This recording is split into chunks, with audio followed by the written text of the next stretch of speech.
አቶ እስክንድር ነጋ የኮሎኔል ፈንታው ሙሃቤና የካፒቴን ማስረሻ ሰጤ ዓላማ የነበረውን የፋኖን ትግል በአንድነት ስም ጠርንፎ ለብልጽግና ማስረከብ ነበር ማለታቸው ተገለጸም። የሁለቱን ግለሰቦች ዓላማ ቀድሞ በመገንዘቡ ረገድ ዘመነ ካሴ የአንበሳውን ድርሻ እንደወሰደው መናገሩን ለአቶ እስክንድር ነጋ ቅርበት አለን ያሉን አንድ የመረጃ ምንጭ ለበራፍ ቲቪ ተናግረዋል። አቶ እስክንድር ነጋ ዘመነ ካሴ የአማራን ሕዝብ ከትልቅ ውርደት መታደግ የቻለ ድንቅ መሪ ሆኗል ብለው ማሞካሸታቸውን ጭምር ምንጩ ሰምቻለሁ በሚል ተናግረዋል። በእርግጥ እሳቸውም ቢሆኑ የኮሎኔሉን እጅ መስጠት ተከትሎ ባስተላለፉት የድምፅ መልእክት አንድ እንሁን ብለን አጥብቀን ስንይዛቸው በተለያዩ ሰበብ ከርተዋል ሲሉም ይደመጣሉ። ህዝባቸውና ትግላቸውን እንደከዱ ተደርገው የሚነሱት ሁለቱ ግለሰቦች ለመክዳታቸው የሰጧቸው ምክንያቶች ተመሳሳይ ናቸው። ካፒቴኑም ሆኑ ኮሎኔሉ ፋኖ ከህወሓት ጋር መስራት መጀመሩ እንዳልተስማማቸው ይናገራሉ። ሁለቱም ግለሰቦች ምንም እንኳን በፋኖ የአደረጃጀት መዋቅር ውስጥ ትልቅ የኃላፊነት ቦታ ላይ ያሉ ቢሆንም ምንም የማድረግ አቅም እንደሌለው ተራ አባል ነው የሚናገሩት። የትግል አሰላለፋቸውን ርዕዮተ ዓላማቸውን ጭምር ከስራ አስፈጻሚው ጋር ተከራክረው ማስቀየር ማንጸር የሚችሉ ነበር። ፋኖ ከህወሓት ጋር እየሰራ ነው የሚል ክስ በተለይ በፌዴራል መንግስቱ በኩል የሚቀነቀን ክስ መሆኑ ደግሞ የአቶ እስክንድር ነጋን ክስ ወደ እውነታም ያቀርበዋል። አቶ እስክንድር ነጋ ዘመነ ካሴ፣ አስረስ ማረ ዳምጤ፣ ምሬ ወዳጆና ሌሎች የፋኖ አመራሮች ንቃቱን ባይፈጥሩ ኑሮ ኮሎኔሉ ትግሉን ጠልፎ ለመንግስት አስረክቦት ነበር ብለዋል። ጥያቄው አንድነቱ የፋኖ ኃይሎችን ጠርንፎ ለጥላት ለሚሉት ኃይል ይሰጣቸዋል ወይ የሚለው ነው። የተከበራችሁ የበራፍ ቲቪ ተከታታዮቻችን ጤና ይስጥልን። በዚህ መሰናዶ ፌዴራል መንግስት ለካፒቴን ማስረሻ ሰጤ የሰጠው ተልዕኮ ምንነት፣ ለኮሎኔል ፈንታው ሙሃቤ የሰጠው ተልዕኮ ምንነት፣ እስክንድር ለዘመነ ካሴ የላከውን አድናቆትና ሌሎችም የትም ያልሰማችኋቸውን መረጃዎች በተጨባጭ ማሳያ ትንታኔዎችን ደግሞ በባለሙያዎችና በመጽሐፍትና በሌሎች ተሞክሮች አጣቅሰን ይዘንላችኋል። አብራችሁን ስትዘልቁ የከሸፈውን የኮሎኔሉን ተልዕኮ እና ቀጣይ እጣ ፋንታ በዘመነ ካሴና በአስረስ ማረ ዳምጤና በምሬ ወዳጆ በሳሙኤል ባለድል ቁርጠኛ ውሳኔዎች በአንድነት ስም ከመጠለፍ የተረፈው ትግላቸውንና አንድነታቸውን የተመለከተ መረጃም ታዳምጡበታላችሁ። ከዚህ ከፋኖ አንድነት ጉዳይ ጋር የተያያዘ ድርጊት ነው። ታይሚንጉ ማለት ነው። ይሄ ሰዓት የተመረጠበት አሁን እየበሰለ ያለ ጉዳይ አለ። እሱን ለማደናቀፍ ነው። በዚህ በተዘጋጀልን ወጥመድ ውስጥ እንገባለን ወይ? አይመስለኝም። ይሄን ያህል ሞኝ አይደለም። እናልፈዋለን። ጊዜያዊ የሆነ ብዥታ ይፈጥራል። ጊዜያዊ የሆነ ጫጫታ ይፈጥራል። አዎ፣ ቋሚ የሆነ ጫጫታ፣ ቋሚ የሆነ ብዥታ፣ ቋሚ የሆነ እንደምታ ያመጣል። ፈጽሞ ፍትሃዊ ትግል ስለሆነ ያዝነው ይህን ትግል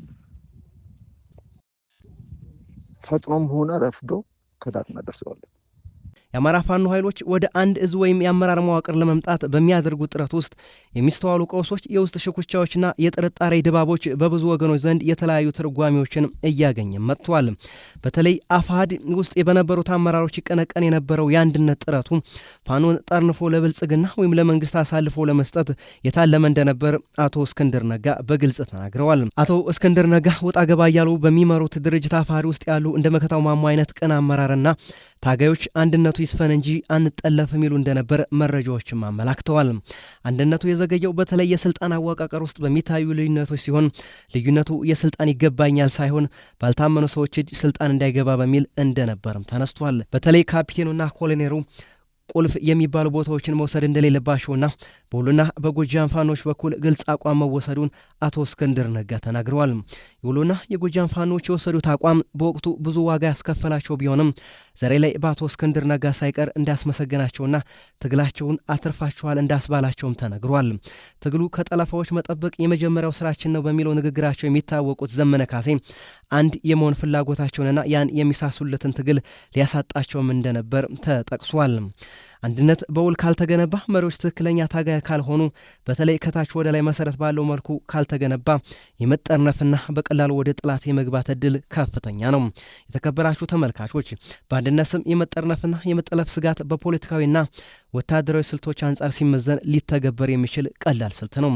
ዝግጅት ክፍላችን የፋኖ ኃይሎች በሚገቡበት አንድነት ውስጥ ሊጠረነፉና ጥላት በሚሉት መንግስት መዳፍ ውስጥ ሊወድቁ የሚችሉበትን ሳይንሳዊና ወታደራዊ ታክቲክ በተመለከተ በዚህ ወቅት ወቅት የብልጽግናን መንግስት በማገልገል ላይ ያሉ ኮሎኔል አነጋግሯል። ኮሎኔሉ 6 የሚያክሉ ነጥቦችን ጠቅሰው ስልቱ ቀላልና ከየትኛው በተሻለ መልኩ ሊተገበር የሚችል ስለመሆኑ አብራርተዋል። እንደ ሌተናል ኮሎኔሉ እምነትና ማብራሪያ አንድን የተበታተነ የትጥቅ ትግል በአንድነት ስም ጠርንፎ ለጥላት አሳልፎ መስጠት የሚቻልባቸው መንገዶች የሚከተሉት ናቸው። የመጀመሪያው የአንድ ነጥብ ውድቀት ሲንግል ፖይንት ኦፍ ፌለር መፍጠር ነው። ፋኖ በተበታተነ መልኩ በተለያዩ ግንባሮች መሪዎች ስር መሆኑ ለመንግስት ትልቅ የራስ ምታት ነው። ምክንያቱም አንዱን ቢደራደር ሌላኛው አይስማማም፣ አንዱን መሪ ቢያስር ሌላኛው ይተካል። ነገር ግን ሁሉም በአንድ ማዕከላዊ እዝ ስር እንዲጠቃለሉ ከተደረገና ያ ማዕከላዊ እዝ በመንግስት ሰዎች ወይም ተላላኪ በሚባሉ ግለሰቦች ቁጥጥር ስር ከዋለ መላውን ኃይል በአንድ ፊርማ ወይም በአንድ ትእዛዝ ትጥቅ ፍቱ ወይም ወደ ሰላማዊ አማራጭ ግብሎ ለማፍረስ ይመቻል። ሁለተኛው በድርድር ስም የሚደረግ መሪዎች መግዛት ወይም ደግሞ ኮኦፕሽን ነው። በአንድነት ስም የተፈጠረውን አመራር ለምሳሌ ኮሎኔል ፋንታው ሙሀቤን ጨምሮ የአፋሕድን አመራሮች በመንግስት በኩል በተለያዩ ጥቅማጥቅሞችና የስልጣን መስዋዕት ወይም የደህንነት ስጋት በመጠቀም ማባበል ወይም ማስፈራራት ይቻላል።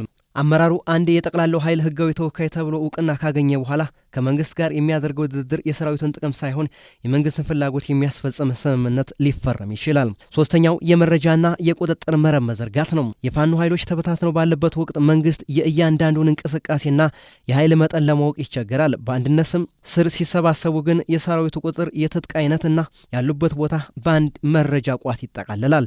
የመረጃ ለአንድ ማዕከላዊ አመራር ይቀርባል። ያ አመራር ከመንግስት ጋር ግንኙነት ካለው መረጃው ቀጥታ ለጠላት አልፎ ይሰጣል። ይህም ሰራዊቱ በቀላሉ እንዲመታ ወይም እንዲበተንም ያደርጋል። አራተኛው የውስጥ ክፍል ማፋጠን ወይም ፈረንጆቹ ዲቫይን ኤንድ ሩል የሚሉት ስልተ ዘዴ ነው። አንድነት እንፍጠር የሚለው እንቅስቃሴ ራሱ ሌላ ግጭት መፍጠሪያም ሊሆን ይችላል። እውነተኛና የመንግስት ተላላኪ በሚል ፋኖች እርስ በርሳቸው እንዲጠራጠሩና እንዲጣሉ በማድረግ ኃይላቸውን በጥላት ላይ ሳይሆን በራሳቸው ላይ እንዲያባክኑም ያደርጋል። በመጨረሻ የደከመውና የተከፋፈለው ኃይል ለብልጽግና እጅ መስጠት ብቸኛው አማራጭ አድርጎ እንዲቀበልም ይገፋፋል። አምስተኛው የህዝቡን ድጋፍ መንጠቅ ነው። አንድነት ያልተቀበሉ የፋኖ መሪዎች ለአንድነት የማይገዙ የስልጣን ጥመኞች ጸረ ሰላም በማለት በፕሮፓጋንዳ ስም አጠልሸትም ይካሄዳል። አፋሕድ ወይም መሰል ድርጅቶች የመንግስትን አጀንዳ ይዘው ከቀረቡ ህዝቡ አንድነት መጥቷል ብሎ እንዲያምን ይደረግና እውነተኛው ተዋጊዎችን ከህዝብ ፍላጎት የወጡ ተደርገው እንዲታዩ በማድረግ ከህዝብ ድጋፍ እንዲነጠሉም ያደርጋል። ስድስተኛው የመጨረሻው የሎጂስቲክስና የፋይናንስ ቁጥጥር ማድረግ ነው። በአንድነት ስም የሚሰበሰቡ የገንዘብና የትጥቅ ድጋፎች በአንድ ማዕከል እንዲያልፉ ይደረጋል። ያ ማዕከል መንግስት ቁጥጥር ስር ከዋለ ለታማኝ ክፍሎች ድጋፍ እየሰጡን አንገዛም ለሚሉ ግንባሮች ቀለብና ጥይት በመከልከል በረሃብና በጥይት እጥረት እንዲዳከሙና በመጨረሻም እጅ እንዲሰጡ ማድረግም ይቻላል ይላሉ ኮሎኔሉ። መልእክታቸውን ሲያጠቃልሉ የፋኖ ኃይሎች በአንድነት ስም መጠለፍ መስጋታቸው በብዙ ተቃውሞ እንቅስቃሴዎች ውስጥ የታየ ታሪካዊ እውነት አለው። አንድነት የሚለው ቃል ለትግሉ መጠናከሪያ ሊሆን እንደሚችለው ሁሉም በትክክለኛና አመራር በንቃት ጥበቃ ካልተመራ ግን ትግሉ አሳልፎ ለጥራት ለመስጠት የሚያገለግል የትሮይ ፈረስ ሊሆን ይችላል። የፋኖ ደጋፊዎችና ተዋጊዎች በአሁኑ ወቅት በአመራሮች መካከል የሚታየውን ሽኩቻና ከመሪነት ሩጫ ባለፈ የዓላማ ጥራትና የታማኝነት ፈተና አድርገው የሚመለከቱት ለዚህ ነው ብለዋል። ኮሎኔሉ ያነሱት ነጥብ የአቶ እስክንድር ነጋ ክስም በፋኖ ኃይሎች ላይ የታዩ የተሞከረና የተቃጣ በመጨረሻም የከሸፈ ነው። ኮሎኔል ፈንታው ሙሀቤ የፋኖ ሰራዊቶች በአንድነት ስም የመጠርነፍና ጥራት ለሚሉት ኃይል አሳልፎ የመስጠት ተልዕኮ እንደነበረው መናገር ከባድ አይደለም። የኮሎኔሉ ክደት ጓድ ካፒቴን ማስረሻ ሰጤም በተመሳሳይ የወንዙ ልጆችን እንቅስቃሴ መግታትና ማኮላሸት ተልዕኮ እንደነበር ሲነገር አድሯል። ሁለቱም የተሳካላቸው አይመስሉም። ጥያቄው አንዴ የከሸፈባቸው በማን ከሸፈባቸው፣ የሰጣቸው ተልዕኮ በአግባቡ ሳይወጡ ጌቶቻቸው በወጉ ይቀበሏቸዋል የሚለው ነው። የቀድሞው ፋኖችን የአሁኑን ብልጽግናዎችን አቀባበል ለጊዜው እናቆየውና እውነተኛ የፋኖ መሪዎች ትግላቸውን በአንድነት ስም እንዳይጠለፉና ለአካሄዳቸው ስጋት የሆኑ የትሮይ ፈረሶችን ለመከላከል ያደረጓቸው ስልቶች እንቃኛቸው። ስልቶቹ አብዛኞቹ በወሎና በጎጃም ፋኖች ዘንድ የተቀየሱና የተተገበሩ በመሆናቸው ራሳቸው አቶ እስክንድር ነጋ ተናግረዋል። የመጀመሪያው እርምጃ ከተናጠል መሪነት ወደ ተቋማዊ አሰራር መሸጋገር የሚሰኘው ነው። እርምጃው በተለይ በጎጃም ፋኖች ዘንድ በስፋት ጥቅም ላይ የዋለም እርምጃ ነው። ትግሉ በአንድ ግለሰብ ዝናዊ ፍላጎት ላይ ብቻ ከተመሰረተም ያንን ግለሰብ በማጥመድ ወይም በመግዛት ትግሉን ማዳከም ቀላል ይሆናል። ውሳኔዎች በጋራ ምክር ቤትና በህግጋት ላይ የተመሰረተ መሆን አለባቸው። አንድ መሪ ቢከዳ ወይም ቢታሰር ትግሉን የሚረከበው ግልጽ የሆነ የተዋረደ መዋቅር መዘርጋት፣ ስልጣንን ወደ ታችኛው እርከን ማውረድ ከሁሉም አስቀድሞ የተወሰደ እርምጃ ነው። ሁለተኛው ጥብቅ የደህንነት የማጣራት ስራ ነው። ወደ አመራርነት የሚመጡ ሰዎች የቀድሞ ታሪክ፣ ግንኙነትና የታማኝነት ደረጃ በጥብቅ መመርመር በማስፈለጉ መከናወኑም ይናገራል። በተለይ ከመንግስት መዋቅር ውስጥ ተገፍተው ወይም ለቀው የሚመጡ ሰዎችን በጥርጣሬ ማየት እና ለረጅም ጊዜ የመፈተን ስልት መከተል ተገቢነቱ ላቅ ያለ ነው። በአንድነት ስም የሚመጡ አዳዲስ ጥምረቶችን ከመቀላቀሉ በፊት የጥምረቶቹን መሪዎች የገንዘብ ምንጭ በሚገባ ማጥናትምና ትልቁ ቀዳሚው እርምጃ ነው። ሶስተኛው እርምጃ ግልጽ የፖለቲካ ግብና ማኒፌስቶ መኖር የሚለው ነው። ይህ እርምጃ በተለይ በአቶ እስክንድር ነጋ በኩል በጉልህ የተወሰደ እርምጃ ነው። ለምን እንታገላለን የሚለው ጥያቄ ግልጽ ካልሆነ በመንገድ ላይ የሚመጡ የሰላም አማራጮችና የአንድነት ጥሪዎች ትግሉን ሊያሳስቱ ይችላሉ። የማይደራደሩባቸውና ቀይ መስመር በግልጽ ማስቀመጥም ተገቢ ነው። መንግስት ሊያቀርብ የሚችለውን የማተላያ ድርድሮች አስቀድሞ በመተንበይ ለተዋጊውና ለህዝቡ ግንዛቤ መስጠት በትግሉ አመራሮች ዘንድ የተወሰደ ቀዳሚው እርምጃ ነው። አራተኛው እርምጃ የአንድነት ሂደቱን ከታች ወደ ላይ ማድረግ የሚሰኘው ነው። ከላይ ጥቂት መሪዎች ተስማምተው የሚፈጥሩት አንድነት በቀላሉ ሊፈርስ ወይም ሊጠለፍ ይችላል።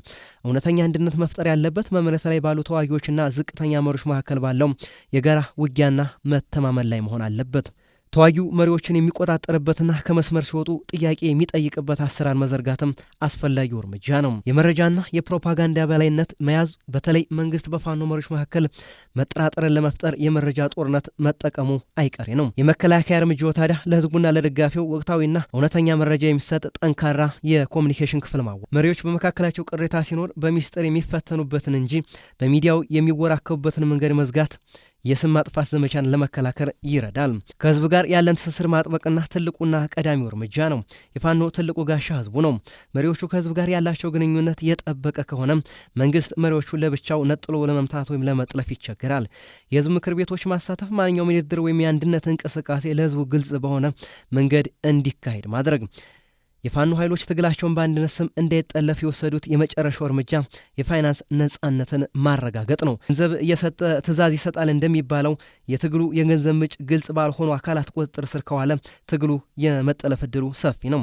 የገንዘብ ምንጮችን ማከፋፈልና በአንድ ወገን ለምሳሌ በውጭ ሀገር ባሉ ጥቂት ግለሰቦች ላይ ብቻ ጥገኛ እንዳይሆን በማድረግ ስራ መተግበሩም ይነገራል። በአጠቃላይ እውነተኛ መሪዎች ከጥላት ጥይት ይልቅ የውስጥ ሰርጎ ገቦችን በንቃት መጠበቅ ነበረባቸውና አድርገውታል። አንድነት አስፈላጊ ቢሆንም የዓላማ አንድነት የሌለው መዋቅራዊ አንድነት ግን ለጠላት አመቺ መግቢያ በር መሆኑን መረዳት የመዳኛ መንገዱ ቁልፍ ነው። ትግላቸውን በመጠበቅና በተቻለ መጠን በማደራጀቱ ረገድ ዘመነ ካሴ፣ አስረስ ማረ፣ ምሬ ወዳጆ፣ ሄኖክ አዳሴ የመሳሰሉ መሪዎች ሚና ከፍተኛ እንደነበር እስክንድር ነጋ ራሱ መናገሩን ጠቅሰን የዘገብንላችሁ የዛሬ መሰናዷችን የተከታተላችሁትን ይመስል ነበር። መልካሙን ሁሉ በመመኘት በዚሁ እንሰነባበታለን።